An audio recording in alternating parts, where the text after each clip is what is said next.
Hello, you beautiful people out there. In this video, we are looking at some of the important questions from the novel Great Expectations, written by Charles Dickens.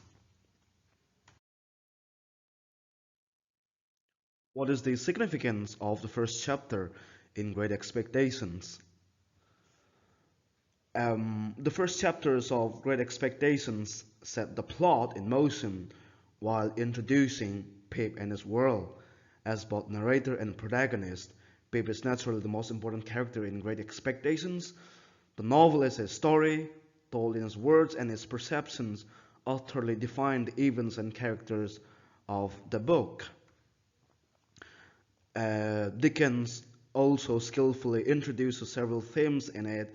Pip is alone, physically alone in the cemetery, and solitary in being an orphan. His aloneness prefigures the isolation he will experience later in the novel. His isolation about his family's tombstones are comic and convincing as the sort of misreading that a child might make. Um, in terms of the narrative, the introduction of the convict is the most important occurrence in the plot of the first section. Though Pip believes that the convict's appearance in his life is an isolated incident, he will feel this character's influence in many ways through the novel. Um, the appearance of the convict, that is Abel Magwitch, is important because it is through this appearance and the meeting between the convict and Pip that the plot of the novel is also laid. Though Dickens gives us no indication of the man's future in Pip's life, he does create the sense that the convict will return, largely by building a sense of mystery around the man's situation and around his relationship to the second convict Pip encounters in the marsh. If we look at the next question, Joe Gargery and I were brought up by hand. What does Pip mean by hand, quote unquote hand? Um, Basically, in a novel, uh, Mrs. Joe is the sister of Pip. But if we look at the relationship that Pip shares with his sister, Mrs. Joe, the relationship is not natural at all. In fact, his sister has a habit of beating him up black and blue. It is only the husband of Mrs. Joe who is kind and considerate to him. Again, in other words, she was very strict, and instead of using her heart, she would use her hands.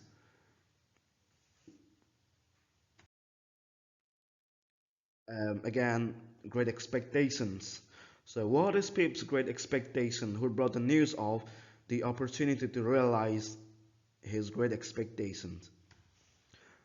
Pip has a deep desire to improve himself and attain any possible advancement, whether educational, moral, or social. Again, one thing that we should remember is in the beginning, he was satisfied with his life in the village Kent. He was happy with his calling. His calling is to be a blacksmith, and he was to be apprenticed by um, Mrs. Mr. Joe Gargery. But after he met Estella at Miss Havisham's house, his perception about life totally changed, and from there he wanted to be a gentleman. His longing to marry Stella and join the upper classes stemmed from the same idealistic desire as his longing to learn to read and his fear of being punished for bad behavior. He was happy with his life, satisfied, but after he met Stella, he wanted to be a gentleman and he hated his life from there onwards. What did Herbert reveal about Miss Havisham's past? Herbert knew more about Miss Havisham and her situation than he or his family had ever been privy to. Herbert explained that Stella was no relation to Miss Havisham, but was adopted by her and seemed to exist as a means for Miss Havisham to vicariously wreak revenge upon all men. Again, if we look at it, Miss Havisham was cheated by a man by the name Compeyson. She was really excited to, start her new journey, her new life as a married woman, and she was really looking forward to be married to Compeyson. But um, on the day of her wedding, she was left behind. She was jilted by her lover. Herbert explained that Miss Havisham's mother died when she was young, and she was spoiled by her father until he remarried and he had another child, a proud man. He was secretive about his second marriage. This woman died, and Mr. Havisham introduced his two children to each other. So Miss Havisham has a half brother, and his name is Arthur. So Miss Havisham's half brother is Arthur. As a heiress, she was the subject of much male attention. One particular man, who was not really a gentleman, pursued her to a great extent. She fell for him, and this man is none other than Compassion, and was introduced by him to part with, and was induced by him to part with great sums of money. And as an associate of his brothers, this man was able to coerce Miss Havisham to pay off her brother's debts as well as many others. Against all advice, she accepted her proposal of marriage, but at the last moment, he jilted her at the altar by means of a letter. So she received that particular letter at 20 minutes to 9, that is 8:30. So from there on, Miss Havisham fell ill. Her life totally stopped from there. And even in her house, she literally stopped all the clocks at 20 minutes to 9, that is 8:40. Her house was also dark. And from there on, she lived a life of recluse and considered all men as cheaters, as liars, and as people, that cannot be trusted. Attempt the character sketch of Estella. Again, Estella is Miss Havisham's beautiful young ward. She is adopted by Miss Havisham. Estella is Pip's unattainable dream throughout the novel. Pip tries and tries to get the love of Stella, but to no avail. He loves her passionately, but though she sometimes seems to consider him a friend, she is, as we have seen, cold, cruel, and uninterested in him. As they grow up together, she repeatedly warns him that she has no heart. Raised from the age of 3 by Miss Havisham to torment men and break their hearts, Estella wins Pip's deepest love by practicing deliberate cruelty. Unlike the warm, winsome kind heroine of a traditional love story, Estella is cold, cynical, and manipulative. And the other character that we can contrast with Estella's character is Biddy, that minor character in the novel. She is kind and considerate, and also she is always ready to help out Pip every now and then. Estella is actually even lower born than Pip. As Pip learns near the end of the novel, she is a daughter of Magwitch, the coerced convict, and thus springs from the very lowest level of society. So, Estella boasts about her social position. She likes to insult Pip because of his low social status, but ironically, she is lower than Philip Perrip.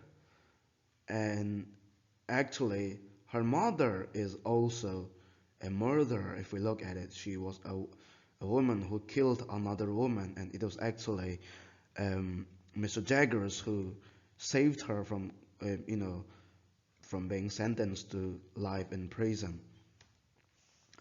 Um, Ironically, life among the upper classes does not represent salvation for Stella. Instead, she is victimized twice by her adopted class rather than being raised by Magwitch, a man of great inner nobility. She is raised by Miss Havisham, who destroys her ability to express emotion and interact normally with the world. And rather than marrying the kind-hearted commoner Pip, Estella marries the cruel nobleman Bentley Drummle. Bentley Drummle is again a gentleman, but someone who has no heart at all and who treated Estella very cruelly, very harshly, and makes her life miserable for many years. In this way, Dickens uses Estella's life to reinforce the idea that one's happiness and well-being are not deeply connected to one's social position, but Estella being poor, she might have been substantially better off. Despite her cold behavior and the damaging influences in her life, Dickens nevertheless ensures that Estella is still a sympathetic character. Finally, Estella's long, painful marriage to Bentley Drummle causes her to develop along the same lines as Pip. That is, she learns through experience to rely on trust and her inner feelings. One of the major themes of the novel Great Expectations is class consciousness, elaborate with examples. As Britain became an increasingly industrial nation in the 19th century, there was a general movement of the population from the countryside to the towns, as well as the poor and the rich. A developing middle class became increasingly noticeable. However, it was very difficult to change your social class unless, like Pip, you had money. Those with money at all might fall into a life of crime and join the so-called underclass. The honest working class is represented by characters like Joe and Biddy. They are hardworking, kind, patient, and forgiving. There is a decency about them that some of the wealthier characters lack. Even when Pip is a boy, he realizes that he should be proud of his social class, but uh, meeting Stella means he is unable to do so. Again, through the character of Abel Mackwith and Biddy, Charles Dickens is also trying to tell us that, you know, people from the lower classes and people that we consider as robbers or convicts, deep inside there are so many people who are really good at heart. We look at characters like Bentley Drummle, who is a gentleman, but again, he is such a shallow person and he absolutely has no heart. Middle class workers such as Herbert Pocket and Wemmick are well regarded. Those who think they are more important than they actually are, such as Pumblechook, are made fun of by Charles Dickens. Dickens makes it clear that money equals power. Again, it's money that rules even in the 19th century Victorian period. However, those who have inherited money, example Miss Havisham, seem to be less satisfactory as people. This includes Pip himself. Bentley Drummle is a rich young gentleman. The description of him given by Dickens is far from flattering, using words like sluggish, awkward, and low. It is also made clear that Drummle lacks intelligence and what money he does have is gotten through inheritance rather than hard work. Comment on the moral lesson of Great Expectations. The moral lessons of Great Expectations is that, very simply, money cannot buy us happiness. It is, how we look at life and how satisfied with what we have and the people around us that makes us happy. The only thing that can make us happy is our relationship, and the love with the people around us. This lesson is best demonstrated in the character of Joe, Joe Gargery, the blacksmith. He's happy with his life right from the beginning. He's a blacksmith and he has no great expectations. From the very beginning of the novel, Joe displays a golden heart, open for a poor, neglected orphan. We're talking about Pip. He shelters Pip from the wrath of his sister. In actuality, Pip's sister should have been really kind to Pip, but that was not the case in the novel. He he instructs Pip in moral values. He praises the boy when he learns his school lessons. He never derogates Pip, and always he loves him generously, even when Pip is embarrassed to be in his company.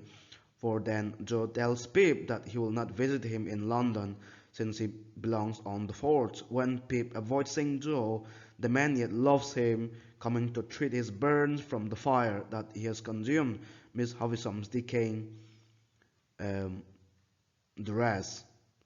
Joe comforts Pip with the tender words that he has always used. Even the best of friends, Pip, old chap, if ever the best of friends. Again, he is very kind and considerate to to Pip. Biddy and Joe reflects the love and genuineness of a human being. In the end, they are morally rewarded in the sense that two good people come together in the end. That's kind of like their reward. Joe and Biddy, in the end, they get together and they're finally married. Dickens shows that our love and actions towards other people will have a reflection in the later part of our lives. Pip resolves the problem of his guilt through redemption. However, he can attain redemption only when his dream of marrying Estella and gaining Miss Havisham's approval crumbles. This process begins when Pip learns that Magwitch, not Miss Havisham, is his benefactor.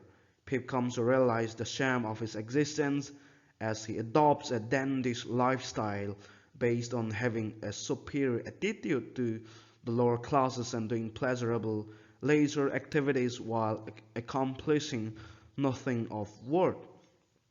Soon he starts to do a redemptive acts such as helping Herbert get started in business and being a loving surrogate to Magwitch. So these are some of the important questions. We can also discuss more about it. If you want some questions to look at it, feel free to mention down below. This is it, and I'll see you. Bye bye.